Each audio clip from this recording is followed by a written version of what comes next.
Happy Friday. It's Friday. I'm used to saying happy Wednesday. Welcome back to the Deeper Issues Nerdcast, the place where we think the deep thoughts about all the shallow things. Nerds in a corner. Oh, wait, hold on. I messed that up. Nerds to the core, talking in a corner. This is a special episode of Deeper Issues Nerdcast because, one, we're on Friday, not our usual Wednesday night. But we do have a special guest with us. Joining us here on the Deeper Issues Nerdcast. Well, firstly, let me introduce myself. Hi, I'm your host. I'm Pablo Romero Estevez. Joining me, well, per usual, actually behind the desk this time, no David, no Diddy today, but Ty Photography. Ty died. Ty is producing the show with the coolest little backdrop, a little Death Becomes Her behind him, a little Who Framed Roger Rabbit behind him, a lot of VHSs and physical media behind him. Mr. Ty Chow. What up? And then joining us this week, our very super special guest. Ooh, wow. Oh, man, and the crowd goes wild. Okay, all right, settle down, everybody. One Miss Allison Tiegs, a Tiegs art. Artist, digital artist, traditional artist, content creator. Got her little handle here at the bottom. Allison, welcome to the Nerd Cave. Thank you for having me. Excited to be here. We're very happy to have you. If this is your first time joining us here at the Deeper Issues Nerdcast, this is the Deeper Issues Nerdcast, a comic book club where each week we bring you a new #1 comic you need no prior knowledge or insight to enjoy. We prefer to feature comics outside the two most prominent publishers in the industry, Marvel and DC, because there's already so many talented and knowledgeable creators out there that could help you with that. We'd much rather introduce you to what we call a creator-owned comic book. Outside of the superhero genre, we are the anti-comic book gatekeeper podcast, where everybody's welcome to join in the discussion and nerd out with us. No gatekeeping here.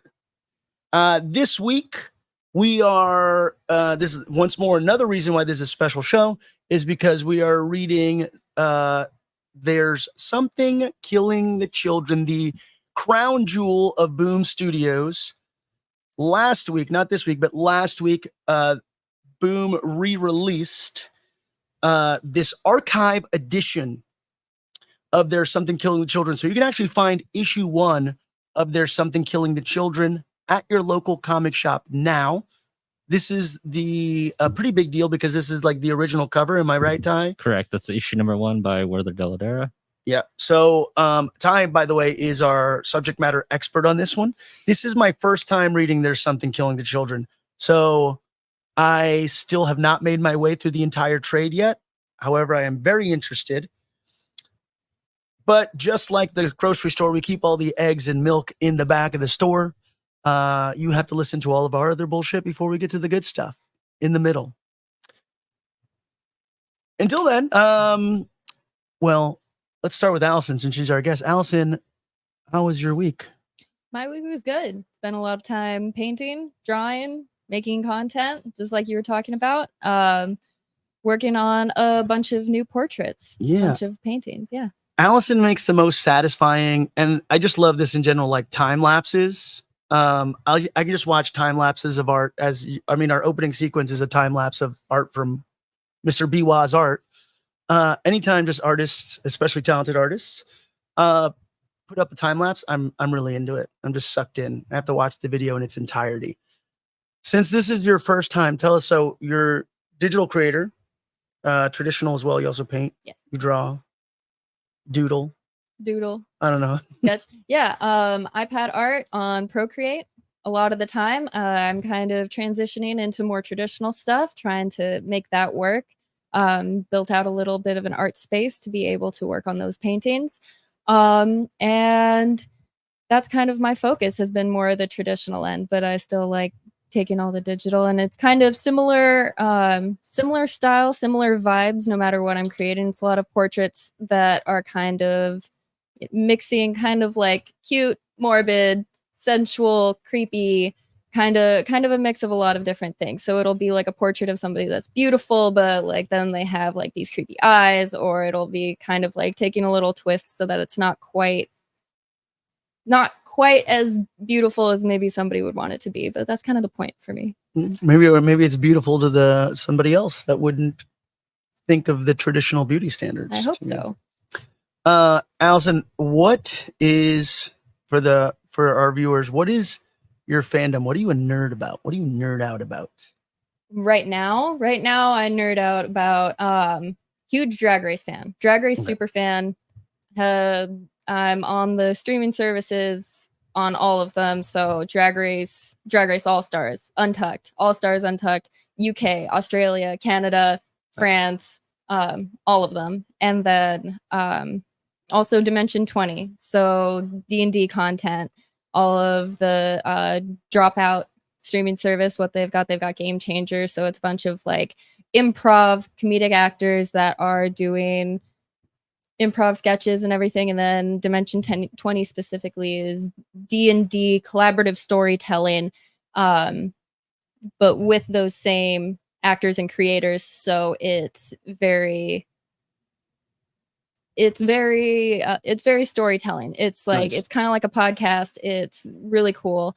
They'll like take themes and everything. So one of their most popular ones is Fantasy High. So it's kind of like if John Hughes directed a Dimension 20. Nice. A Dimension 20 campaign. Dungeons and Dragons. Yeah, so it's like multiple seasons, and then it's like high school. So they do freshman year, and then they've got the rogue, they've got the barbarian, they've got the elf sorcerer, the Molly Ringwald. Yeah, so they've got all those characters, and it's like fantasy, but it's taking place kind of in this setting where it's like 70s, 80s technology that they've implemented into this fantasy setting. So that's awesome. It's cool. So they've got like cell phones, but they're called crystals or things like that. So it's really cool. One of my favorite things online right now that was circulating was Deborah Ann Wall on Jonathan Burt. What's it? Is that Punisher? John Berthno.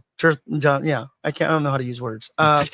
But she is like a dungeon master, and he's never played D&D. I did saw see that video. Yeah. And you could tell that he wanted to keep playing. Yeah. Like as she's doing this, yeah. Which I loved, and I was like, I wanted to watch them keep playing. Yeah. So whoever's in charge of having celebrities play D&D, there's content there to be made. But yeah, I loved her approach and how she told the story, and she was like, look, through this little collaborative storytelling style, we're playing D&D right now. And he's like, I don't know, it was great. People sleep on it a lot. Yeah, it requires a lot of imagination and storytelling, and it's almost like you have to not take yourself so seriously, because it does initially feel a little silly because you are just playing make-believe in a way. But I love it. I don't know, I was a big D&D nerd back in the day. Not anymore, but I don't know. Maybe there's opportunity. Maybe we're gonna have a deeper issues D&D. Do you DM? I do not DM because Okay. I am very inexperienced in actually playing. That's like my new birthday tradition is I have somebody DM for like a small group for my birthday. But I'm trying to get a group to do a campaign, to run a campaign. I've played D&D in my life like twice, but I've consumed so much D&D content that I feel like I don't know if I would be able to DM, but I would definitely be able to play. We'll have you back on whenever we do the D&D. So DMs out there, what's up? Hit us up. DM us. DM us. Slide into our DMs so we can slide into your DMs. That sounds so terrible. Sorry. Ty, how was your week? We had a thing together. We did have a thing together. We went actually all of us. We all were all. Sorry, I'm like multitasking here. Yeah. Late birthday celebration last Tuesday. Yeah. That's true. Last year, my 20s. Dun, dun, dun. Super cool just to see everyone. Like that's my love language, is just quality time, and like I appreciate you two coming out, everyone else coming out. So if they're watching this, appreciate y'all. I wanted to invite more people, but we already had a lot to deal with, and I have anxiety, so like trying to manage my own birthday like type of, hey, we gotta like hang out. I'll do something for 30. I'll do something for 30. I don't know. This last birthday was the only time that my wife actually gives me shit about that all the time because she's a great planner. Right. And I'm like, what am I going to plan for my birthday? So usually if there's not somebody pushing me to plan something, I'm just like, whatever. Yeah. But I mean, we closed downtown Disney down. We did. We stayed till midnight. Got to hang out with people I cared about. It was a really good time. Allison got me this great little It was awesome. matching necklace. She has one on as well.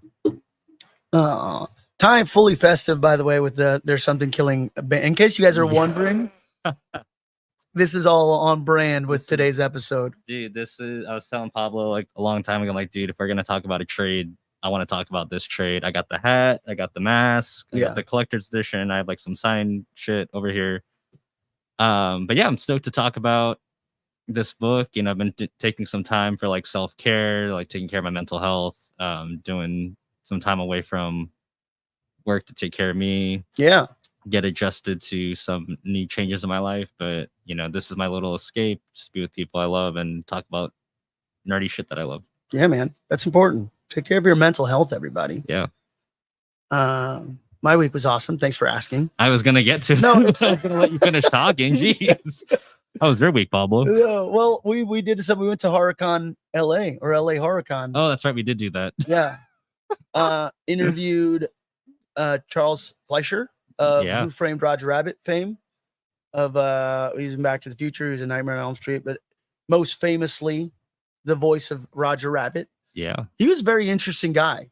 So keep a lookout for that content to be posted. But I didn't realize that he was also like, well, firstly, he created I think it was like transcendental acting, something like that, because he was on set as Roger Rabbit, but he was like voice acting. So he was like projecting, like transprojectional acting, I think is what he called it, something around those lines. Also, mathematician. He discovered moleads. All went way over my head. He kind of talked about it briefly. On top of that, he trained under the same improv teacher as Robin Williams. Oh, wow. I asked him a little bit about that.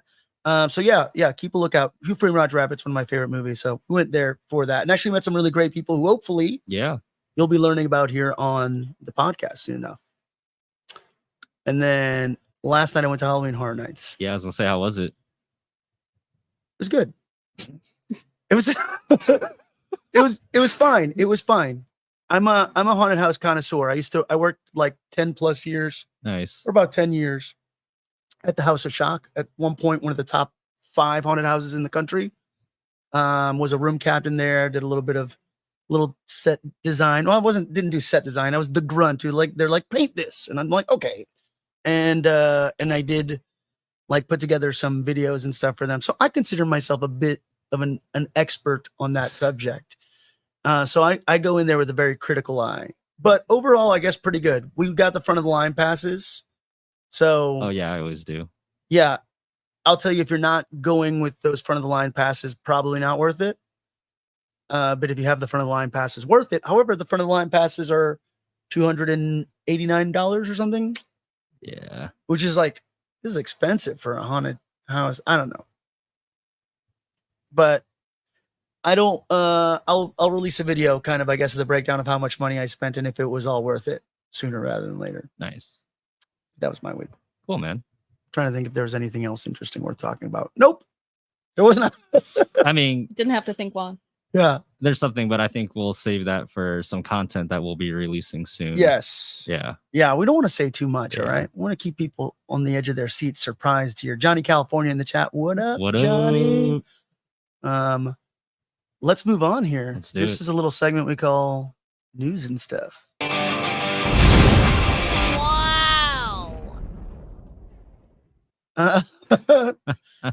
News and stuff. Biggest piece of news we have here. Let me adjust here accordingly. Batman will become the first superhero with a star on the Hollywood Walk of Fame. I want to say Batman is actually, let's rephrase this. Batman is actually the first fictional character to be honored. Here, this is from the Hollywood Walk of Fame, or just walkoffame.com. Sorry, I didn't do our whole preamble of we're not journalists, but we keep our ears to the nerdy streets. Sometimes we read the headlines, sometimes read the articles, most of the time just the headlines. This time we're reading the article from walkoffame.com. Batman, one of the most iconic fictional characters in the world, to be honored with the 2,790th star on the Hollywood Walk of Fame, Thursday, September 26th at 11 a.m. Pacific time at 6764 Hollywood Boulevard in front of the Hollywood Guinness World Record Museum. Batman will receive his star in the category of motion pictures, joining MC Steve Nyson. Oh, that's the MC. I'm like, why they? Is that how you spell MC? E-M-C-E-E? I don't know how to spell things. Mhm. It's not just MC.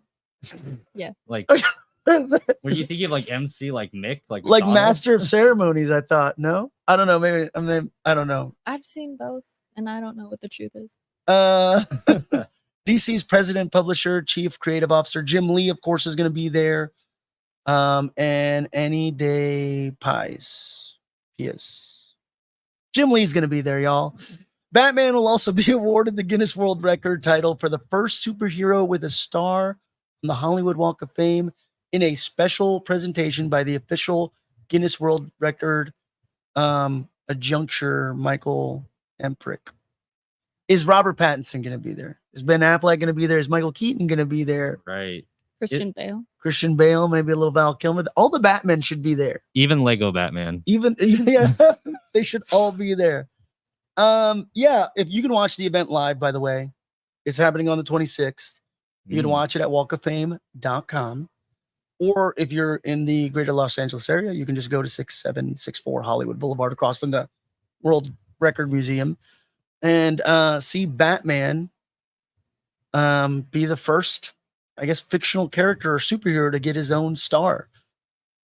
Which brings us to this is where we think deep. It's the name Deeper Issues on the show. Two sides of this coin. I wrote notes down. How do we feel about this? Because I think there's a bit of a slippery slope. Let me just say really quick. Bit of a slippery slope.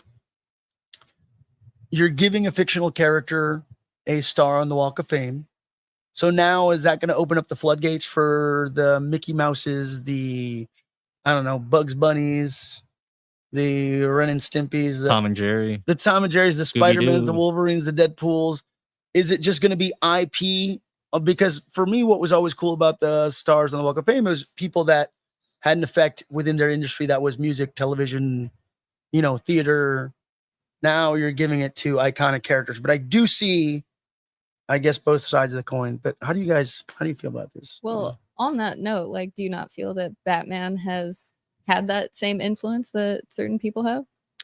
Yeah, totally. I mean, I guess he's probably he has the most movies, I guess, as a superhero, right? So he had an effect in cinema. I don't know. But then, and obviously Batman's not going to disappoint anybody. This is what we were talking about pre-podcast. You give a star to, polarizing figures like Mary-Kate and Ashley Olsen. No, but you give it to polarizing figures like Michael Jackson, Ellen DeGeneres, Donald Trump, Kevin Spacey, Woody Allen. Obviously, Batman's not going to ever disappoint us or have a scandal or an SA charge or anything of that nature. But yeah, I guess, are we now just going to give up the Walk of Fame to fictional characters? I mean, I guess they're still famous. What are the actual parameters for being on the Walk of Fame? Being a real person, I thought. Is that a required qualification? Flesh and blood. I don't know. No, I don't know what the qualifications are. I mean, it's cool. Yeah, because we also have stage names on the Walk of Fame. Not like the legal names. So I don't know. Was that a slippery slope? I'm surprised that they didn't have him as like a TV show, because he had a TV show before he had any of the movies. Mm-hmm. Well, before that, it was like serials. It was like serials that played before. Yeah. I don't know. I guess they are doing it specifically for a movie. I don't know. I don't know if I should be like, no, protect real people. And no, because at the same time, it's like, why aren't I feel like there's a lot of unrecognized people that deserve star, like for example, like Matteo Scalera, who's like an editor who edited like The Godfather amongst a bunch of other famous films, but unrecognized, within his industry. Like, why wouldn't we give somebody like that a star on the Walk of Fame versus, Batman? Yeah. And I mean, like, once more, we're a nerdcast. I love Batman. Who doesn't love Batman? Deliciously emo, as Kevin Smith would say. Batman, but I don't know. I have mixed feelings. Yeah, I mean, you said you were doing this for a movie. I'm not doing this for a movie. I mean, they're doing. I mean, that's what it says, right? Like they're doing this for a movie specifically. Yeah, they are. like it's promo. No. It's just he's joining as the category that he's joining in, because they have categories. It'll be like a little TV or a little film or a little music note, and the category he's joining in is motion pictures. So I don't know. This is, also there's a chamber apparently that votes on this. So people voted on this, the Chamber of Commerce. I mean, I guess the question is kind of, is it the walk of contribution to the industry or the walk of fame? Ooh. Because you're talking about that editor. Bars. How famous is that editor versus how famous is Batman? That's true. It is the Walk of Fame, not the Walk of Contribution. And you think about it, it's like in front of the Guinness Book of World Records. It's breaking a Guinness Book of World Records. It's tourism at the end of the day. They want people to take pictures and go and visit. And that's true. Yeah, I guess that's true. It's all about the fame. I'm just, I don't know. I think eventually, like, this is when I feel like corporatism or capitalism is going to take over, where it's like Disney's going to pay to then own the Walk of Fame. But I don't know, it may be a good thing. Somebody's got to clean that place up. If anybody can, it's the mouse. It's the mouse. True. Well, that's the thing. Like, I thought if anyone was going to get a star, Mickey Mouse would be the first one, because the theme park, the cartoon industry, again, I get taught the Walk of Contribution, right? It's like Walk of Fame, but he's famous. Like, the cartoon industry, a lot of it was the introduction of cell animation. Yeah. So I mean, and you could even say the contribution to the state of California, Southern California in general. Yeah. Right. What Disneyland has done for us. So, I mean, it's a matter of time. Right. It's gonna start with Batman. Why Batman? Why not Superman? I was gonna say Superman. Yeah. Wasn't that comic first? That's Action Comics, right? 1930. Yeah. But is that where the fact that it's motion pictures comes in? Because they've had actual, like, for real blockbusters with Batman, whereas like what Man of Steel was. I don't know if that would be counted as a blockbuster. Yeah. I mean, I guess it was. But like the Dark Knight trilogy. Yeah. Right. Well, Adam West alone. Yeah. I mean, 1989 Batman. Yeah. Oh yeah. Keaton, Burton, Danny DeVito. I was just watching that. Oh, okay. We got an Oswald Cobblepot for mayor sign that's off camera here, but for president. Yeah, Cobblepot for president. Yes.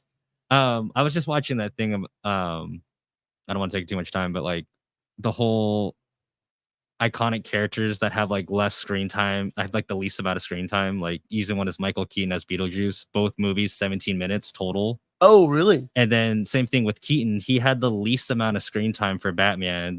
I think he had like 30 minutes as Batman. Interesting. And then Catwoman had 32 minutes, and then Danny DeVito as Penguin had 36 minutes. Oh, interesting. Oh, okay. So Johnny California is telling me that there are cartoons on the Walk of Fame. Oh. So why we just read the headlines? Yeah. We're not journalists. All right. This is what we do. We deliver misinformation. I could have sworn that like Donald Duck had one. Okay. Yes. Oh, so 17 fictional. So Mickey Mouse does have one. I knew it. Didn't I say? Yeah. Oh man, Bugs Bunny. There it is. Okay, so I guess Batman's just the first superhero. Okay. Yeah. So Bugs Bunny has one. Mickey Mouse, Snow White. Oh, makes sense. Woody Woodpecker. Nice. Big Bird. The well Simpsons. earned. I'm all about Big Bird. Yeah, the Simpsons have their own. The Rugrats have their own. Kermit. That was a cursed mascot. Godzilla. All right. That shut us up. What's the meme of like Godzilla? It took Godzilla like 70 years to win his first Oscar. Oh, yeah. Never give up.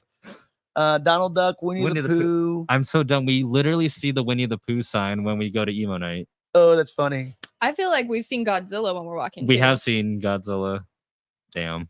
But doesn't that headline say that it's the first fictional character? It says it's the first superhero. For the headline, no, in Walk of Fame, the most iconic fictional characters in the world to be honored. Yeah, it says he's just the first superhero to be honored, which is true, I guess. The first the Munchkins got a star.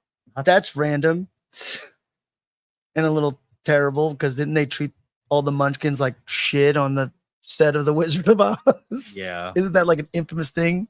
Are they all like drunks and when they're like some potential misconduct with that? I don't know. The I just star. know the whole thing in the background. Oh, that's been debunked, I think. Oh, okay. Yeah, there's not somebody who's unalived themselves in the background of The Wizard of Oz, although it looks like it. Shrek. At least we got Shrek before Batman. Yeah. Prestigious. Tinkerbell. The Muppets. Well deserved. Got That's yeah. awesome. You gotta have the Muppets. Snoopy. Well deserved.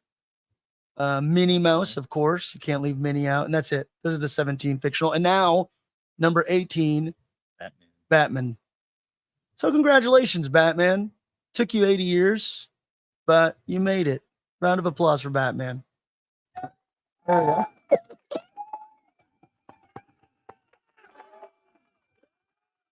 Good job, Batman. Now, all right, I guess, is there anything else? Anything else we need to discuss before we move on into this week's Hall of Comics? Anything good? No, that was our news and stuff. One bit of news, everybody. Yeah, that's all you get. That's all you get.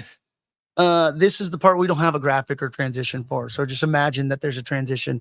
Use your mind. It's the theater of mind. Imagine explosions, eagles. And now, this week's haul. There you go. Wow. Look at Ty coming in for the win. This actually came out last week. This week, there was another R.L. Stine book, but this was actually very exciting. I couldn't find it at my comic shop. And then I looked in the YA section, and there it was. Nice. For fans of the original Goosebumps books, this has been the first adaptation of one of R.L. Stine's most infamous stories, The Haunted Mask. If you also remember the Goosebumps series as well, there was a Haunted Mask. I don't know, were you a Goosebumps reader? On and on. Yeah. All right. Well, this basically introduced a generation of people, in my age group anyways, to horror. The Haunted Mask got an official adaptation. And I don't know, my camera's like mirrored. So here I don't know what to do. You want me to do it? Yeah, here. Well, you guys could pass it around too and look at it. Yeah. The Haunted Mask got an official adaptation here. Well, you got to switch to your cameras. I know. I'm trying to get It's there. multitask, like patting your stomach and stuff at the same time. Pretty cool. Haunted Mask, great book. Find it if you have a young reader who is interested in some horror. The Haunted Mask, great story. Go back and watch that. That it was a two-parter too. It was the pilot for the Goosebumps series. Was that the one that Ryan Gosling was in? Yeah, I think Ryan Gosling was in it. Yeah. Goosebumps, the first graphic novel there. The Haunted Mask here. Allison, if you want to take a look. Yeah. Criticize it hard, all right? Friend of the show, Patrick Horvath, officially had a drop of his comic that we've been talking about or gushing about. Oh, yeah. Beneath the Trees Where Nobody Sees. Dexter in the World of Richard Scarry. Finally, beautiful, beautiful book. Finally got a official trade that dropped. So if you go back to any of the episodes where we're gushing about this Eisner nominated book, really beautiful. Patrick does the art and the writing on it. Once more, Richard Scarry's Busy Town. Really beautifully drawn, beautifully colored, all done by Patrick. Very talented, super nice individual too. Beneath the Trees Where Nobody Sees is out now as a trade. Pick this book up. I cannot tell you enough. Go back onto, and we'll probably share it here in the stories, go back and kind of see our interview with Patrick.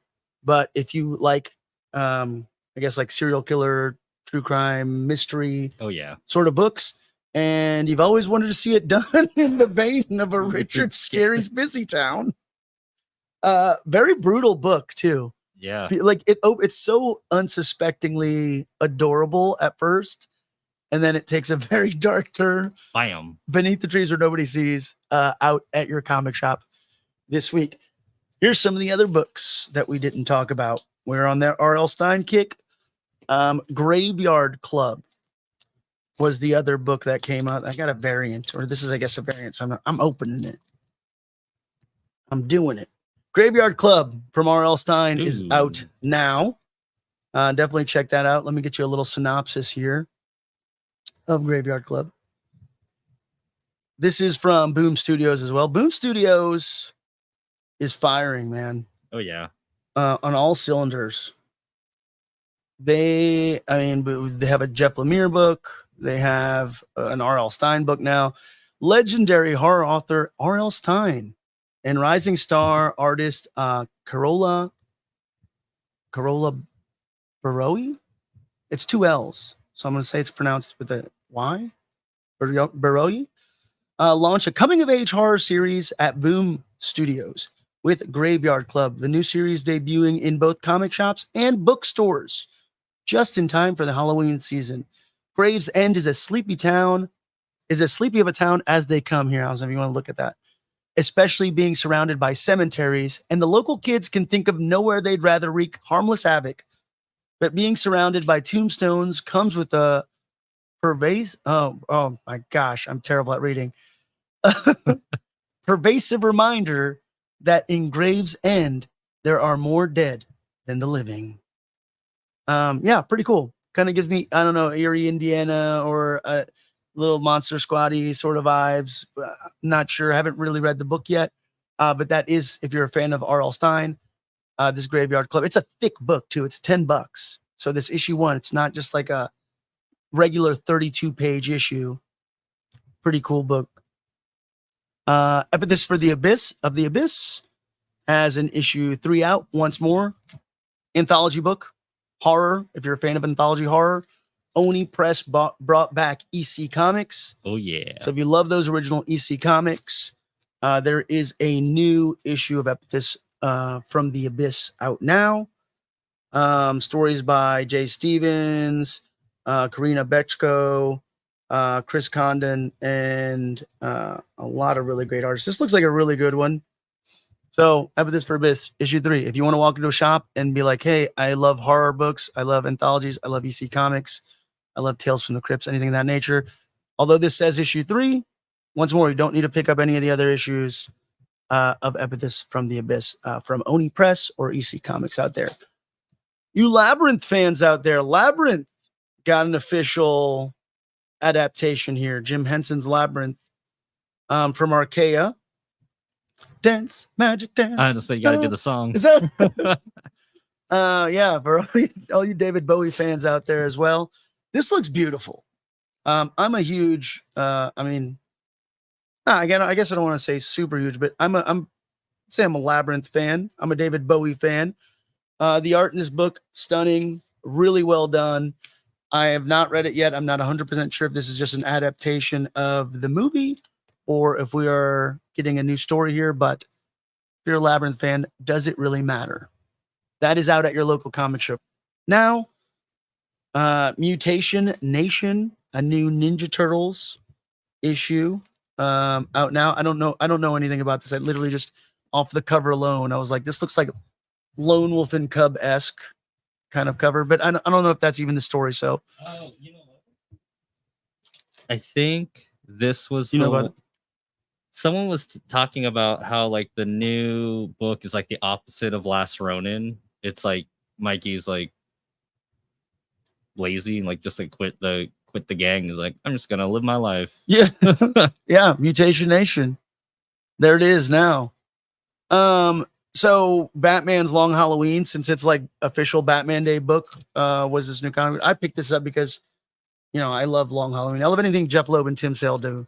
We don't really talk a bunch of superhero stuff in this but on this podcast, but we do. I mean, I do like Batman. So there's this last Halloween prologue now out. Yeah, pretty cool. I don't know if anybody wants. So keep the comics coming. Cesar will like this. Transformers, the Eisner Award-winning Transformers from Daniel Warren Johnson and Mike Spicer from Image and Skybound. Issue 1 got an 8th printing. 8th. So if you're like, I want to dip my toe into this Eisner winning, because not only did this book win Eisner for best like ongoing series, it also won for best writer artist Daniel Warren Johnson. Daniel Warren Johnson of Do a Powerbomb fame, Murder Falcon, Wonder Woman, Dead Earth, super ridiculous. And then Mike Spicer, amazing colorist who kind of does all his stuff with him. This book, I mean, what else can you say? It won an Eisner. Out now, if you kind of want to dip your toe in, there's an 8th printing of the first issue, which speaks to that. There's like 8 printings of this book, which is crazy. I don't know. Either I don't know how many. Exchange. Yeah, you want to? I don't know. Do you want to see any of these, Ty? I'm just normally you're over here too, and it goes in a nice little circle. And now I'm like having to strain. No, you're good. No, you're good. And then from Image Comics, Mike Spicer again, and Daniel Warren Johnson once again.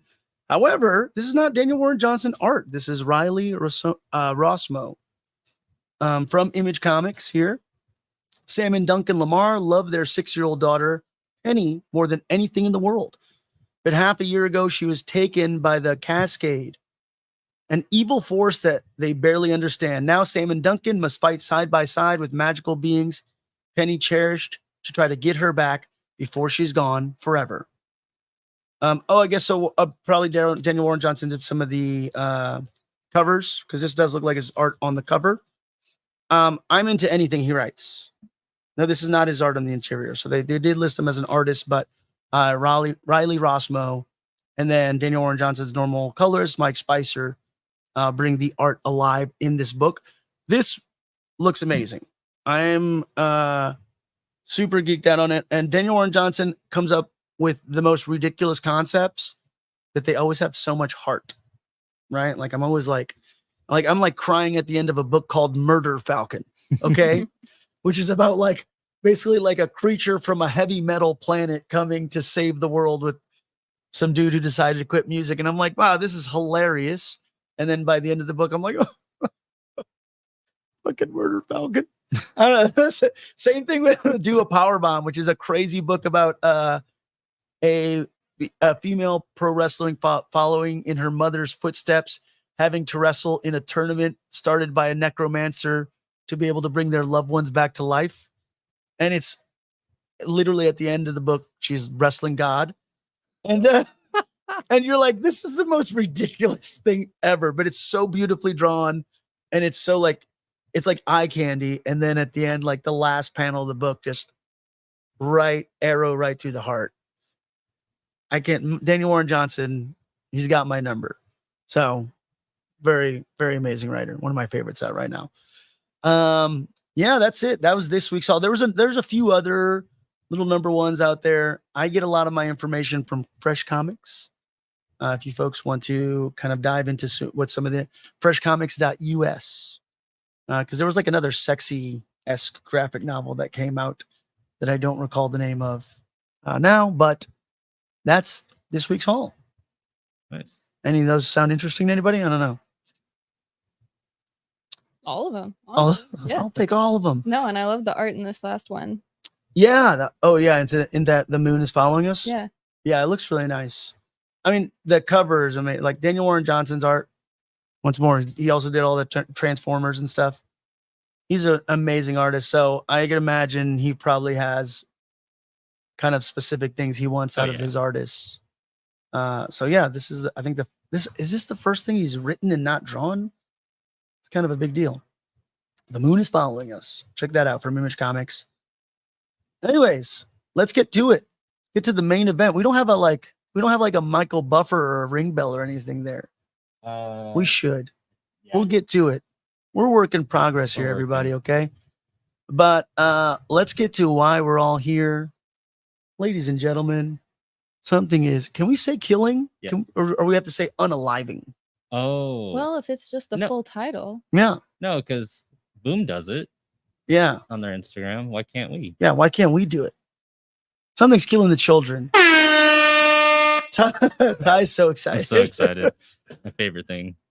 This is, as I mentioned, this is Boom Studios' crown jewel.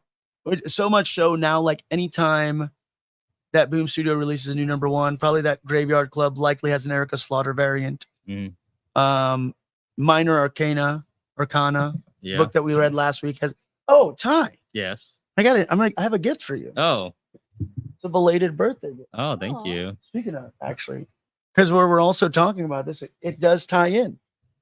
And look, check it out. This is in a comic capsule, by the way. We have the variant, the Erica Slaughter variant of issue 1 of Minor Arcana there. Thank you. Thank you. Happy birthday. I appreciate you guys. Got to give a shout out to Comic Capsule. Actually, before we move into There's Something Killing the Children. Yeah. This is a word from our sponsor. Comic Capsule. Easy to snap covers. You can keep your comic books intact. They're made with a UV resin. They have a label area for better organizing, a back hanger for wall mounting, and they are stackable. Big thanks to Comic Capsule for giving us these. These are awesome. Comic capsules are basically slabs where you can take your favorite comic. As you can see here, I also have a issue 1. I don't know if you want to. Let's get a head start on your modeling career, Allison. We have a QVC. Daniel Warren Johnson's do a power bomb here. This is the Golden Apple exclusive signed by Daniel Warren Johnson. Ooh. In a comic capsule. Hold on, I gotta get these other things. What's that? Super easy to get your books into a comic capsule. Simply have to just unsnap the back. You slide your book right on in, put it in, and it is like a slab. It is protected. It is UV resistant. It is ready to be displayed. You can mount it on the wall because it's got that little hook, or you can stack these nice and neatly and not worry about anything getting discombobulated. Yeah, a lot thinner than CGC Comics too, so saves you space. And I mean, and you can open your book, right? On that note, by the way, we do have a giveaway that we're going to announce here right now. Actually, this was Falling in Love on the Path to Hell. 2 weeks ago, we posted something saying like, hey, repost this post and you could win this issue 1 of Falling in Love on the Path to Hell. Right now, I'm going to pull up the name of our winner, and I will also throw this up in the stories because I don't know if they are tuning in or not. Totally okay if they're not. But the winner of this is Rain Danger 13. Let's throw that up there. And I liked his comment, but this was random. So I will tell y'all, this was very random. It just so happens that his comic it's also like, oh, great. I'm glad you won this. Danger 13. Showing up there. Bye-bye. Rain Danger 13, you are now the winner of this signed by Jerry Dugan and Gary Brown, issue 1 of Falling in Love on the Path to Hell in this beautiful comic capsule. Big thanks to Jerry Dugan. Big thanks to Gary Brown. Big thanks to Comic Capsule. Big thanks to Golden Apple Comics for making this one possible. So I will post this and get your information, and this is now yours. It's amazing. We will be doing another giveaway. We ready for this one, Ty? Yeah. The next giveaway we have is thanks to the fine folks over at Comic Book Hideout. Oh. In Fullerton. We have an issue 1 of Beneath the Trees Where Nobody Sees. Oh my God. Silence of the Lambs variant cover by Tony Fleece. This is super clean. This is a Final Order Comics variant. I don't know if I can get that up close, but if you were to, I'm not a CGC grader, but I feel like if you were to grade this book, it'd be like a 9.9. The corners look so, you're like, hand it over. The corners, there's a certificate of authenticity in the back if you do want to get it graded from Final Order Comics, certifying that is Tony Fleece and Patrick Horvath that have signed that book. We will do something very similar. Follow us, follow Comic Capsule, follow Patrick Horvath, maybe. And of course, Comic Book Hideout, who gave us a steal on this book, because I'm like, hey, look, I love this book. Clearly, I want to collect this, but I'm buying this to give it away. And they were like, I'm not going to tell you guys what the original price was and what they gave it to me. But the reasoning is because we're giving it away. So I will announce all of the details on that on our social. Once more, it's going to be just like the other one. All you have to do is follow Deeper Issues Nerdcast, follow Comic Capsule, follow Comic Book Hideout, share this post when it turns into a reel. Yeah, tag us. Tag a friend if you want an extra entry.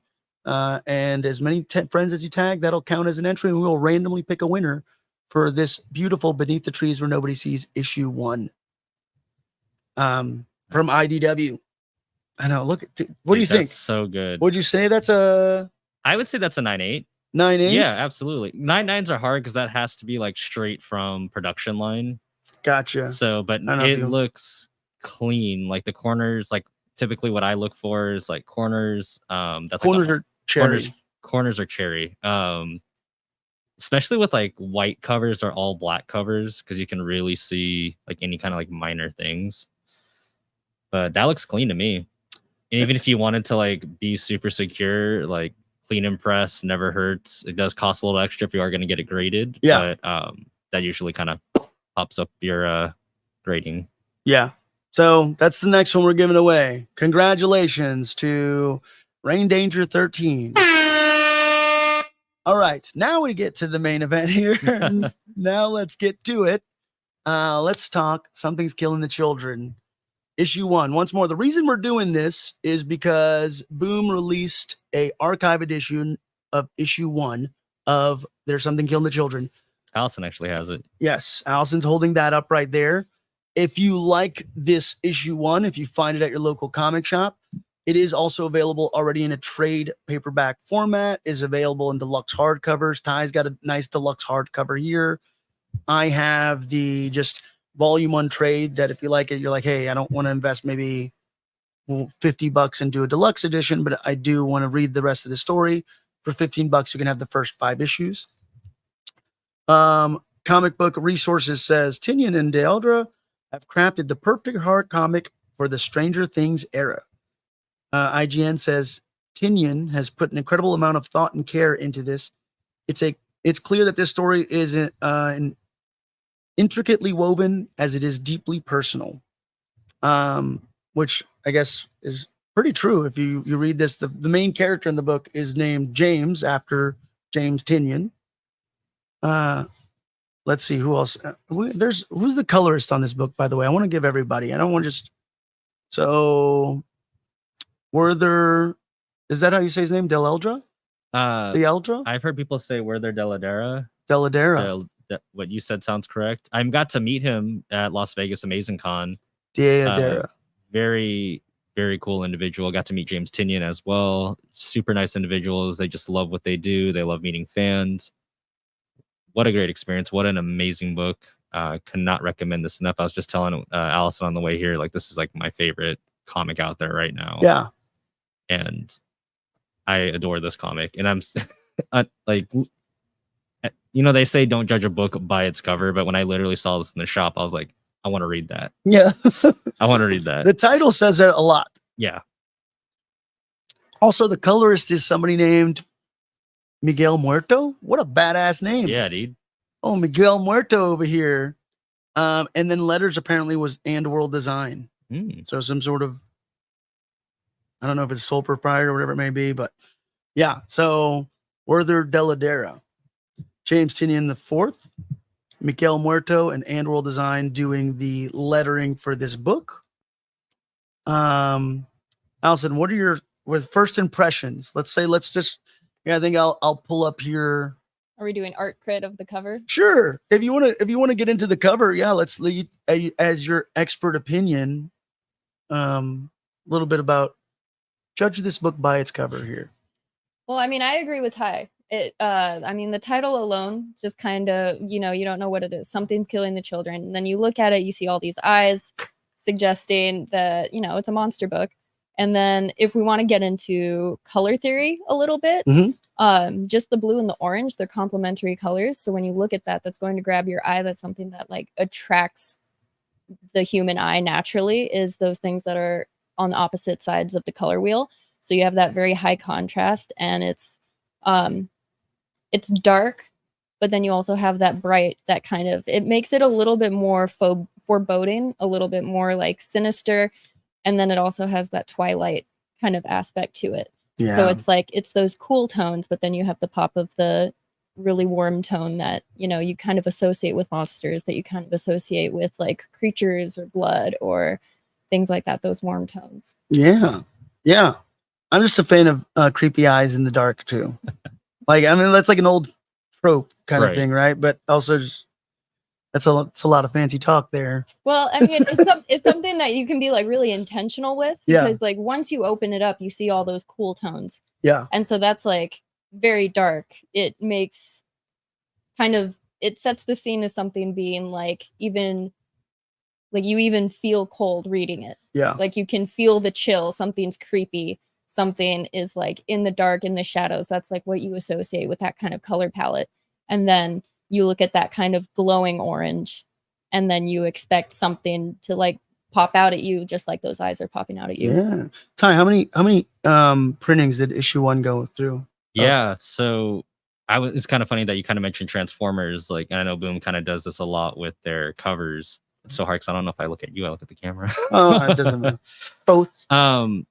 Initially when this came out, they went up to 6 printings, and you know, David and Jared helped me get the 6th printing, CGC 98.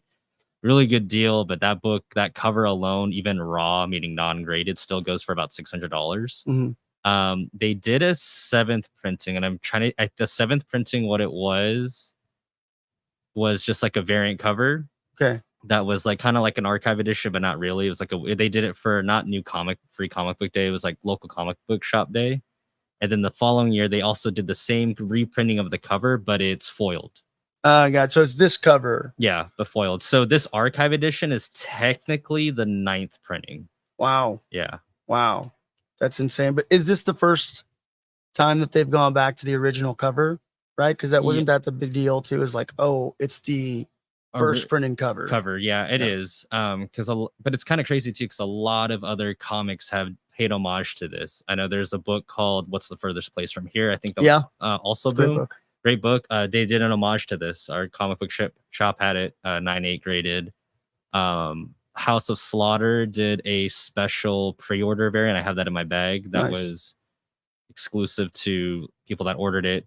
And it was also like the free comic book day edition, I believe. Nice. But yeah, this is one of those books that a lot of the variant covers or the later printings are worth a good amount. But it's also in the sense that I think that this book is so iconic, is that even its variant covers are iconic. Like Jenny Frison does this beautiful variant of Erica Slaughter for issue number 1. Jay Lee also does a red cover of Erica sitting on this little branch. Black Cape Comics, I think. No, there's another comic exclusive store. They only did like 600 printings or something, a very low printing, maybe 500, maybe 1,000. That one still goes for a good amount of money. Wow. Yeah. Somebody online was like, what's with the price for issue 1? But it tell you that's what's kind of interesting. So a lot of people don't understand this about comics. The reason why comics in the 90s were so diluted was because there were so many of them. Those foil variants and all those different things. There was tens and thousands of those comics in existence. Whereas in a lot of Silver Age, Golden Age books, when comics were not as appreciated as much, where people would like roll them up in their back pocket, in their jeans, or parents would throw away collections. That's what made those things rare, because nobody appreciated Action Comics or Superman or Wiz Comics when they were just a thing for kids. Right. So there's not a lot of them out in rotation. That's what's cool about creator-owned books, is you got to think creators, smaller press publishers are putting things out there, not 100% certain that it's going to be a success. Right. So print run's low. Yeah. So print run is very low for things like that. So if you are somebody who's collecting for like, hey, I'm looking for something of value, a lot of the times the value comes with the exclusivity behind it. Right. There's not going to be a lot of the original run or original print. But pretty cool that they did put out this archive edition. let's get into the book a little bit more, into the pretty cool little opening here. Kind of, yeah, I guess I get kind of Stranger Things sort of vibes. So I guess I see that comparison. Ty, you'd mentioned that James Tynion. This is kind of a little bit about it. The character is basically based on him. Yeah, like I was kind of cool. Like I got to sit through a panel with him again. Amazing Con, Las Vegas, just a very small convention, kind of like HorrorCon, like that nature, that size. You know, he's kind of mentioned that this character James, obviously sharing the same name as him, kind of reflected a lot of his childhood, like the you know, bullying and like labeling and like the fear of what's in the dark. And I know he typically does this because there's that book Wind, who that character also kind of looks like him. And then even The Nice House on the Lake, the character wears glasses. And again, I don't think he's calling himself a villain. I don't think he's supposed to be that character, but it's very similar. Maybe there's different sides to everybody. It's true. You can be a hero and a villain all in one. Oh yeah. Yeah, so kind of opens up with a group of boys sleepover, playing Truth or Dare. Allison actually pointed this out, being very observant here, because they're playing Truth or Dare, and then we kind of get to, well, what's the last kind of thing in here that they're talking about? Okay, then, so they kind of go through a little argument. James tells a story about him seeing something in his yard, and kind of it's like a little, just boys telling scary stories sort of deal. And then we get to, okay, Noah, Truth or Dare, cut to. So all this has this like kind of like black layout where the panels are. And then everything that's like bright in daytime is all kind of white backdrops. So it's a very interesting kind of contrast between the two. But then we get to James in an interrogation room, sobbing, interrogated. There's this one panel here, and I don't have it pulled up here, but I love this like POV from below him as like the tears are falling, like they'd be falling on the camera sort of thing. What is this? And I don't know if that's what you were mentioning. It does look kind of like they drew it with like a ballpoint pen. Well, I mean, that's something that you kind of see throughout the entire issue, or the entire art style is very kind of, I don't want to say quick and dirty, but it's like, it's kind of rough and quick, and it's kind of giving that impression of something that's like, you know, kind of supposed to be spooky. It's supposed to be a little gritty, and it's supposed to be it's very emotional in a way. It conveys that it's like dark, scary. You see all the lines around the eyes, that he looks exhausted, he looks scared, it's like imperfect in that way that kind of like gives that horror-esque, even when it's not a scene that's explicitly horror. Yeah, no, I love whatever it is that, because it's what is it? I remember I took an art class in college. Is Kiro? Is that where it's like like cross-hatching? Yeah, it seems like kind of cross-hatchy. A little bit. It's like they're very good at being descriptive with the line work. Yeah, to create shape, light, and shadow and whatnot. They do it really well. Yeah, and it is kind of a little. Yeah, obviously, I'm not gonna trivialize or simplify this art because it's all really well done. But yeah, it seems like you'd be like, oh yeah, this looks like quick sketch, but then obviously there's a lot of skill to even making it look like that. But I love the art off the get-go, and this panel right here just really what got to me. Just the shadows on his face, the way that the glasses kind of highlight his eyes and the tears running down, really like beautiful contrast. But something starts off pretty innocent and then turns into clearly something terrible has happened. And before we get to the titular page, it just ends with James saying, heard them screaming. I heard them screaming. And then, you get to this kind of like interesting, where I imagine like, I want to see like, if this it is going to get adapted into a Netflix series, by the way. Yeah. I would love to see them stick to that same sort of title of just like, I don't know. Who else did that? Somebody did that where it was like, it was a horror movie. Is it The Witch? Maybe that. I think so. That has just like all of a sudden just like cuts to the title and it's like very loud music. Yes. So it's super jarring. That's kind of the way that this read to me. I was like, oh, this is just very jarring, random in the middle of the beginning there. So it's a little cold opening. Cut to white panels here. We introduce our main protagonist, Erica Slaughter. I don't think they give you her name right away here, right? No. She's just kind of coming out, and there's just a little girl playing on a wagon, and then she's just coming out of the woods, covered in blood, looking a tad bit, disheveled, I guess you could say, and super thirsty. The little girl gives her. Well, I don't think the little girl gives her water. She takes the water from the little girl's backpack.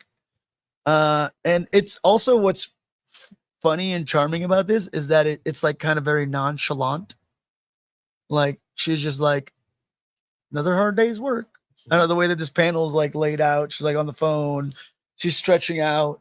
I don't know, but it is very attention grabbing. And I do love this panel layout though. Really great storytelling. And I think, Ty, you had also mentioned that you have to read. This is almost like a splash page. Yeah. Right. So you have to read from left as far right as possible. And it's interesting how it changes from like before the title, how everything was very organized, very grid, where you see it on that next one. And then when it introduces Erica Slaughter, like she's off the panel and off the page, and she's taking up more room than you see previously. So that's interesting. Yeah, and then she gets a phone call, and then Sharpie writes Archer's Peak, which is the setting of our story here on the inside of her forearm.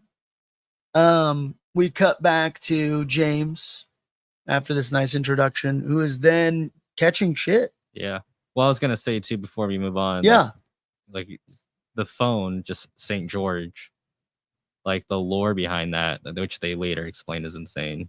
Yeah, there's something killing is quite the expansive universe now.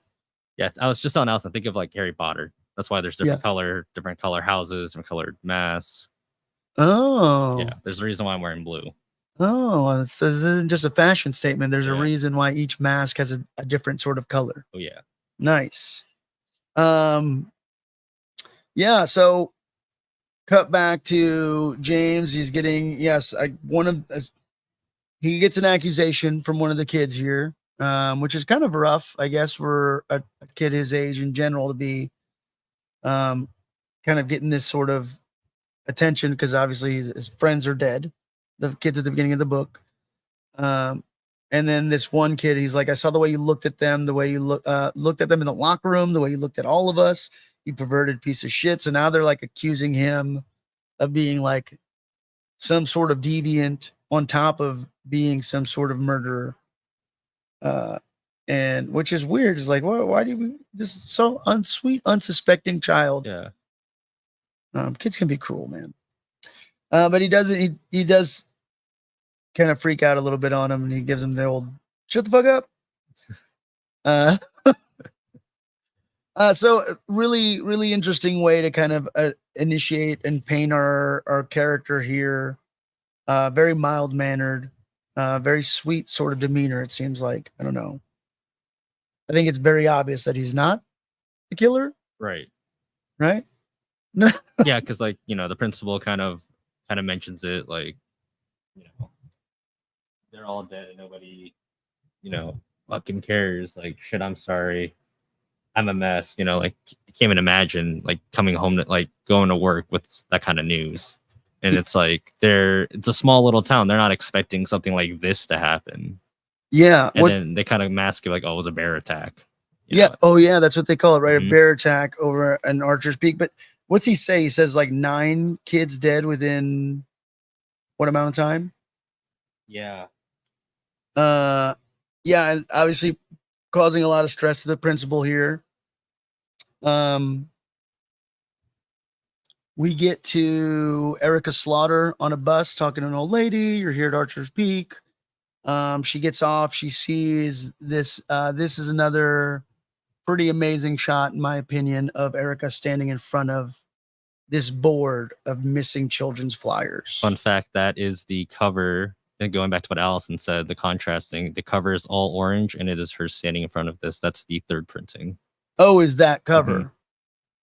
Yeah, beautiful Yeah, beautiful layout here. Allison, give us some art critique here on this.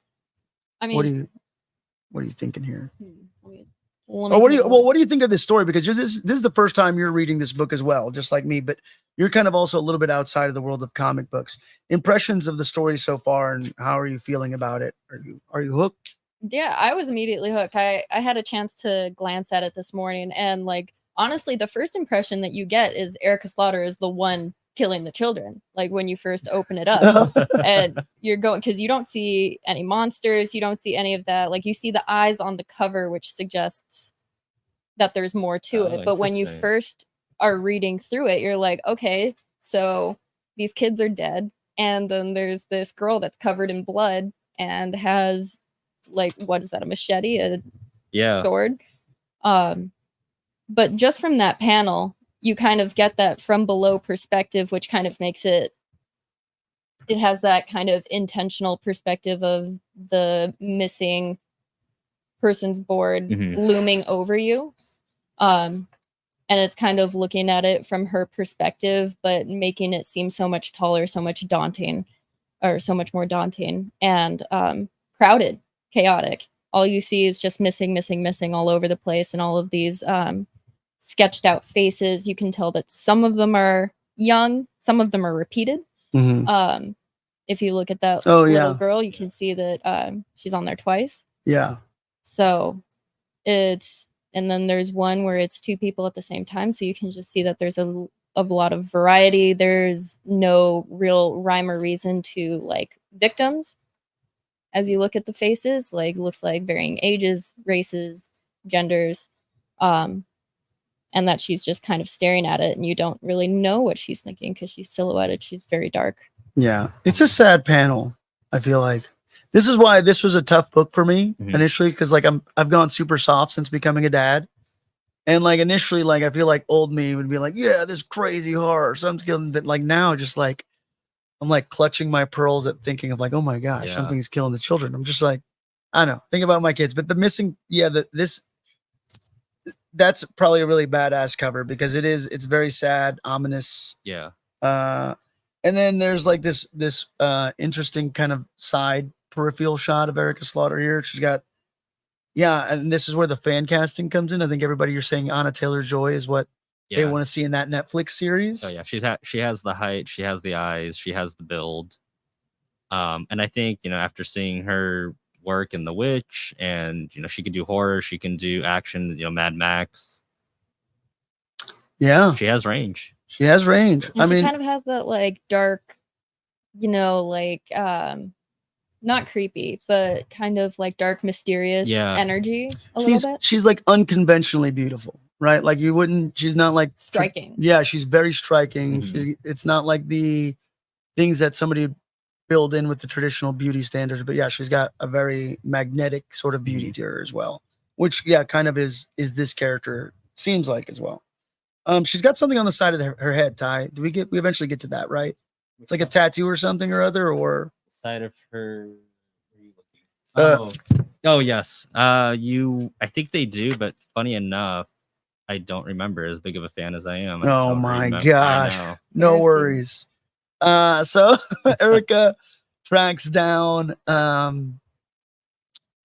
James and kind of starts probing him and asking him for answers. And this is where we get to the story that fills in where we're at the beginning of the book to now. And yeah, it gets very dark. Once more, our panels, the back of the panels from that nice white go into that black. And yeah, pretty Like a flashback sequence. gruesome flashback sequence of James basically watching his friends get torn apart. Literally, yeah. Yeah, literally. And then he's describing sort of the event, and we get our first look. And I intentionally did not pull this panel up, but we do get our first look at some sort of creature. That is, I mean, yeah, that they wrote it off as a bear attack. Checks out to something similar that you would see, I guess, from a bear attack. Obviously, a lot more brutal, but James kind of admits that there was this creature that he had seen in the woods, a very large, menacing creature. Erica thanks him, closes her flip phone, Yeah. and basically says like, "Hey, like you've got a monster in the woods. That's what I'm here to, take him out. I'm here to kill him." And yeah, last thing that we get in this book is James being like, "Can I help?" That is issue 1 of There's Something Killing the Children in a nutshell. I think you guys should read this, so we're probably not doing it as much justice. We're kind of just going through it. Allison, since this is once more your first time reading it, how do you feel about the book? Here's the thing. I have the questions. Would you recommend this to somebody else? And how would you sell people on this book? And the other thing is, are you going to keep reading the book? I am going to keep reading it because I got it on a digital copy this morning because I went to a couple comic book stores yesterday and they were sold out. So it's in demand. I'm going to borrow Ty's big volume and go through it all because they do kind of leave you on a cliffhanger. And I want to know like where the monster is from, what it's like. Oh, why is it? Sorry. Not to interrupt. Ty just distracted me and he just, sorry. To my ADD, why would you show me that? What is that? No, because I was just gonna like promote Boom Studios. They have Tiny Onion. Like that's why Tynion does that. He's like, how do you pronounce your name? He's like Tiny, like say like Tiny Onion, Tynion. Yeah. He has his own shop. They have really cool merch, like this temporary tattoo that I've encased. They have the mask that I'm wearing. They have the bloodied version. They have books. Boom Studios has their own variant covers too, so I'm probably gonna do an order of that. This is actually signed by Werther and James. This is gonna be you, Allison. Yeah, you're gonna fall down. Like me. You're gonna fall down the There's Something Killing the Children rabbit hole. Yeah, I think I might because it's also you don't always see like a really. I think we're seeing more of it now, but you don't always see like a really badass female protagonist that's like going around killing shit.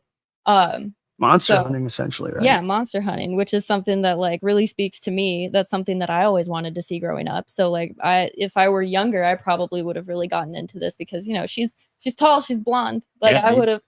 Let's just cast Allison. do I see? I at least see an Erica Slaughter cosplay in your future. Yeah, now. I'd be down. This is it.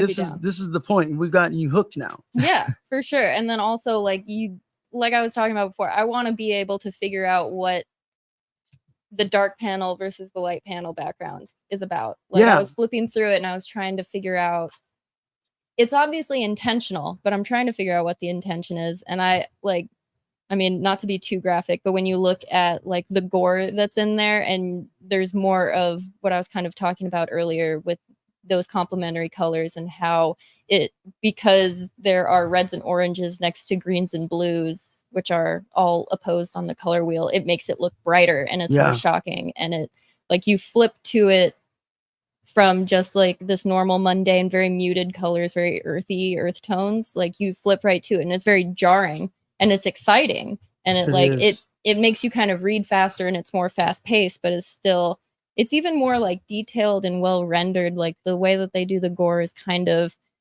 they do a really good job of making it look like almost soft and shiny and like smooth and everything. Whereas in other cases, it's still got that like grit and I don't know. I really like being able to see like the hand of the artist too in the ink work, and you see all the marker strokes and all the like I was talking about. I don't know if it's ballpoint pen or anything like that, but those very like quick lines. And this is Miguel Muerto. The colorists are so, I feel like, oftentimes overlooked. But yeah, you're right. The way the colors are added to this art really complement it super well. And yeah, adds this extra effect. You're right. Like it's like you wouldn't think that the blood would stand out more during these panels, but it does so well.